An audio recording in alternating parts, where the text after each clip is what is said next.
Question number 7 coordination compounds എന്നുള്ള ചാപ്റ്ററിൽ നിന്ന് ക്രിസ്റ്റൽ ഫീൽഡ് തിയറി എന്ന് പറയുന്ന സബ് ടോപ്പിക്കിൽ നിന്നൊരു ചോദ്യമായിരുന്നു. സ്റ്റേറ്റ്മെൻറ്റ് ടൈപ്പാണ്. ഒന്ന്, NiH2O 6 times 2 plus is green in color എന്നാണ് പറയുന്നത്. NCERT അക്കാര്യം കൃത്യമായി NCERT ടെക്സ്റ്റ് ബുക്കിൽ തന്നെ പറഞ്ഞിട്ടുണ്ട്, അത് ശരിയാണ്. Statement 2, A solution of NiCN4 2- is colorless. NiCN4 നമ്മൾ എടുക്കുന്ന സമയത്ത് നിക്കൽ 2+ എന്ന് പറയുമ്പോൾ 3D8 4s0 അല്ലേ?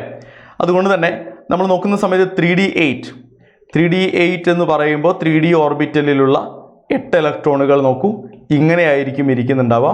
നമുക്കറിയാമത് ഇങ്ങനെയായിരിക്കും ഇരിക്കുന്നുണ്ടാവുക, 2 ഇലക്ട്രോണുകൾ അൺപെയർഡ് ആയിരിക്കും.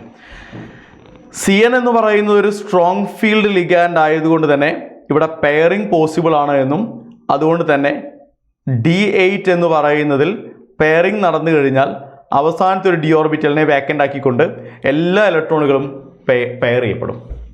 സോ അൺപെയർഡ് ഇലക്ട്രോണുകൾ ഇല്ല എന്നുള്ളത് കൊണ്ട് DD ട്രാൻസിഷൻ നടക്കില്ല എന്നുള്ളത് കൊണ്ട് തന്നെ ഈ കോംപ്ലക്സ് കളർലെസ് ആണ് എന്ന് പറയാം. സോ ആ സ്റ്റേറ്റ്മെൻറ്റും ശരിയാണ്. അപ്പോൾ 2 സ്റ്റേറ്റ്മെൻറ്റുകളും ശരിയാണ്.